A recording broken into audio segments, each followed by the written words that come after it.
Post office में bank खाता खोलने के कई तरीके के बेनिफिट्स मिलते हैं जो कि आपको अन्य बैंकों में नहीं मिल पाते हैं। पहला तो पोस्ट ऑफिस में अगर आप खाता खुलवा लेते हैं तो सरकार की तरफ से जारी की जाने वाली कई स्कीमों का आप फायदा उठा पाते हैं।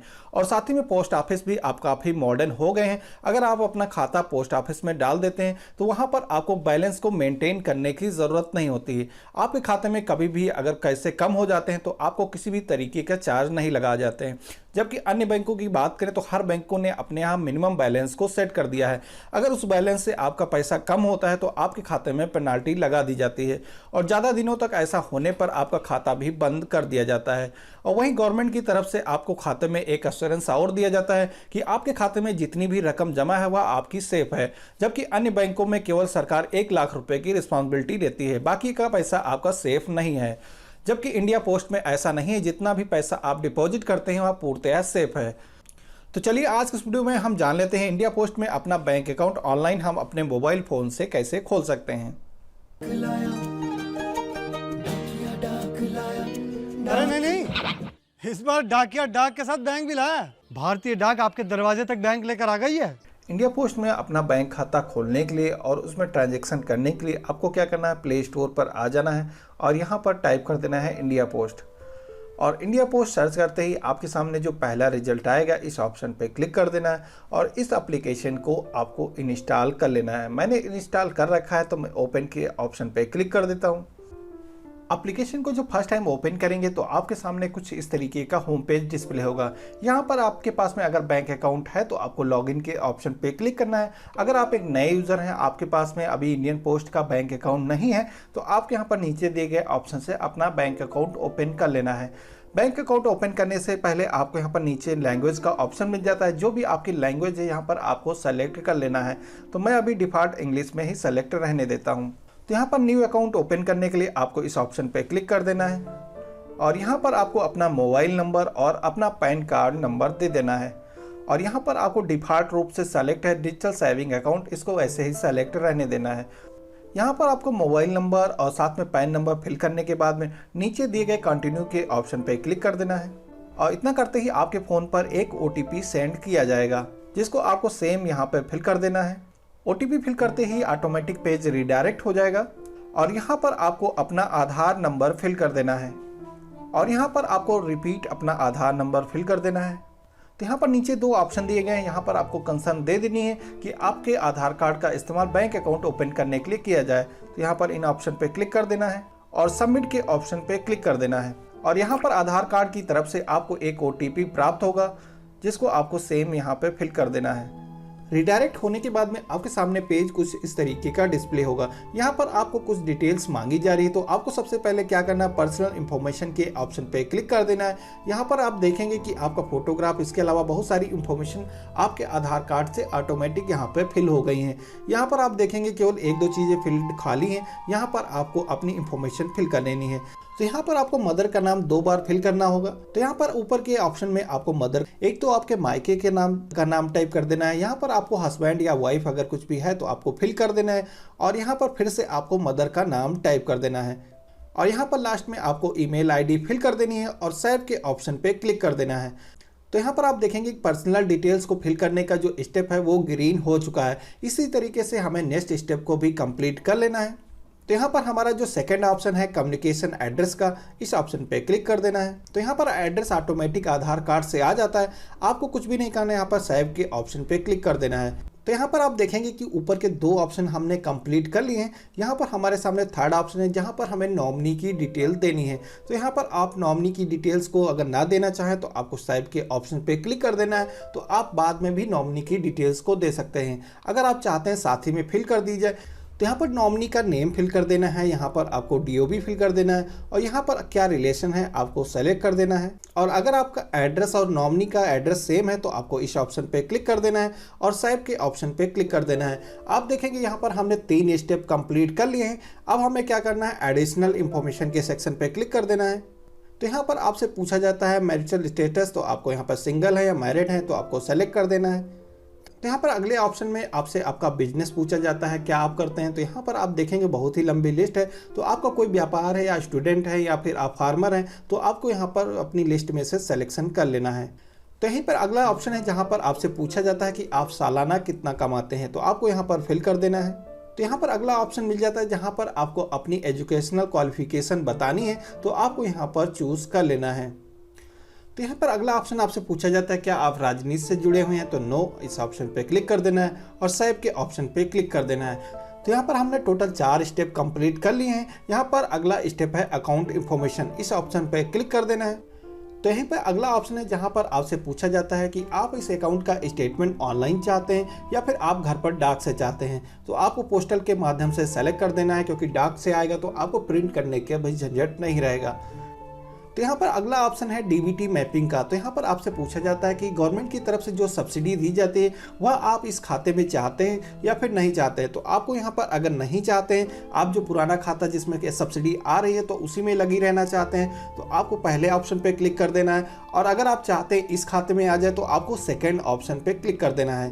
तो यहाँ पर आपके सामने बैंक की लिस्ट डिस्प्ले हो जाती है। तो यहाँ पर आपको लिस्ट में से सेलेक्ट कर देना है जिस भी बैंक में पहले से आपका आधार सीडेड है, जिस बैंक में आपकी सब्सिडी आती है।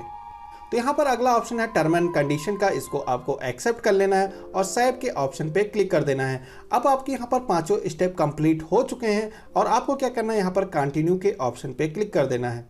और यहाँ पर आपको एक बार प्रीव्यू आपको दिखाया जाएगा जो भी आपने इंफॉर्मेशन भरी है और जो आपकी आधार कार्ड से डिटेल्स फैच होकर के आई है, यहाँ पर आपको देखने को मिल जाती है। तो यहाँ पर किसी भी स्टेप को अगर करेक्शन करना चाहते हैं तो यहाँ पर पेंसिल के ऑप्शन पे क्लिक कर देना है और उसके बाद में आप डिटेल्स को चेंज भी कर सकते हैं। अगर सारी डिटेल्स आपको सही लगती हैं तो आपको कन्फर्म के ऑप्शन पे क्लिक कर देना है और फिर से एक बार आपके मोबाइल फ़ोन पर OTP सेंड किया जाएगा। OTP को फिल करते ही आपके सामने कस्टमर ID और अकाउंट नंबर डिस्प्ले हो जाता है, यानी कि आपका अकाउंट यहाँ पर ओपन हो चुका है और आपको SMS के माध्यम से भी यह डिटेल्स SMS में सेंड कर दी जाती हैं। तो इसको आपको क्या करना है, एक बार स्क्रीनशॉट ले लेना है और इसके बाद में आपको क्या करना है, गो टू होम के ऑप्शन पे क्लिक कर देना है और यहाँ पर आपको लॉगिन के ऑप्शन पे क्लिक कर देना है और यहाँ पर आपको अभी जो अकाउंट नंबर मिला है और साथ में जो कस्टमर ID मिली है इसको फिल कर देना है। तो यहाँ पर ऊपर के सेक्शन में आपको अकाउंट नंबर फिल कर देना है और यहाँ पर आपको अपनी कस्टमर ID फिल कर देनी है और यहाँ पर आपको अपनी DOB को सेलेक्ट कर देना है और यहाँ पर आपको अपना फ़ोन नंबर फिल कर देना है और इतना फिल करने के बाद में आपको रजिस्टर के ऑप्शन पे क्लिक कर देना है और फिल करते ही आपके सामने एमपिन सेट करने का ऑप्शन आता है। तो यहाँ पर आपको अपना 4 डिजिट का एक एमपिन सेट कर लेना है, जिसको आप जब लॉगिन करेंगे आपसे यही एमपिन मांगा जाएगा। तो मैं फिल कर देता हूँ और उसी को आपको रिपीट यहाँ पर टाइप कर देना है और एक बार आपके फ़ोन पर OTP को सेंड किया जाएगा और OTP को फिल करने के बाद में आपकी एप्लीकेशन रजिस्टर हो चुकी है और आपको SMS के माध्यम से भी सूचना मिल जाती है। तो आपको क्या करना है, लॉगिन के ऑप्शन पे क्लिक कर देना है और यहाँ पर आपने जो पिन क्रिएट किया था उसको यहाँ पर फिल कर देना है। तो यहाँ पर आपका अब अकाउंट ओपन हो चुका है। अब आप इस अकाउंट से किसी को भी पैसे भेजना हो या रिसीव करना हो तो अब आप कर सकते हैं। किसी भी व्यक्ति को पैसे को भेजने के लिए आपको सेंड मनी के ऑप्शन पे क्लिक करना है और यहाँ पर आपको पैसे भेजने के बहुत सारे ऑप्शन मिल जाते हैं। आप चाहें तो QR कोड के माध्यम से भी पेमेंट कर सकते हैं और किसी को भी फंड ट्रांसफ़र करना है तो यहाँ पर आप फंड ट्रांसफ़र भी कर सकते हैं। तो यहाँ पर आपको यूटिलिटी बिल पेमेंट का भी ऑप्शन मिल जाता है, जहाँ पर आप बिजली का बिल पेमेंट करना हो, मोबाइल रिचार्ज करना हो या फिर आपको DTH रिचार्ज करना हो, गैस का पेमेंट करना हो, तो यहाँ से आप कर सकते हैं। इसके अलावा आपको ऑप्शन मिल जाता है DDP सर्विस का। तो यहाँ पर आप अपने फिक्स्ड डिपॉजिट या फिर आप सुकन्या समृद्धि योजना या फिर पब्लिक प्रोविजनल फंड के अकाउंट को लिंक कर सकते हैं। इसके अलावा आपको यहाँ पर ऑप्शन यह भी मिलता है कि आप अपने बैंक अकाउंट की चेकबुक को इशू कराना चाहते हैं या फिर मोबाइल नंबर या आधार नंबर कुछ भी अपडेट करना है तो यहाँ से आप कर सकते हैं। तो यहाँ पर बैंकिंग सेवाओं को इस्तेमाल करने के लिए अभी हमारे अकाउंट में बैलेंस नहीं है, तो हमें सबसे पहले अपने अकाउंट में पैसे को डिपॉजिट करना होगा। डिपॉजिट करने के लिए आपके पास में 2 ऑप्शन अवेलेबल हैं। एक तो आप चाहें तो इंडिया पोस्ट में जा कर के पैसे को डिपॉजिट कर सकते हैं या फिर आप चाहें तो किसी दूसरे अकाउंट से इस अकाउंट में पैसे को मंगवा सकते हैं। तो मैं यहाँ पर आपको डेमो को दिखाने के लिए किसी दूसरे अकाउंट से इस अकाउंट में पैसे को ट्रांसफ़र करता हूँ। इस अकाउंट में पैसे को रिसीव करने के लिए आपको अकाउंट नंबर और FSO कोड की ज़रूरत लगती है। FSO कोड आपको व्यू स्टेटमेंट के ऑप्शन पे क्लिक करेंगे आपको यहाँ पर मिल जाएगा।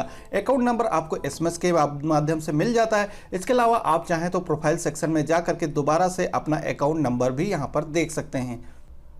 इंडिया पोस्ट के अकाउंट में पैसे को डिपॉजिट करने के लिए मैं अभी आ चुका हूँ फ़ोनपे में और यहाँ पर आपको पैसे सेंड करने के लिए टू अकाउंट के ऑप्शन पे क्लिक कर देना है और यहाँ पर पहली बार पेमेंट करने के लिए ऐड टू बैंक अकाउंट इस ऑप्शन पे क्लिक कर देना है।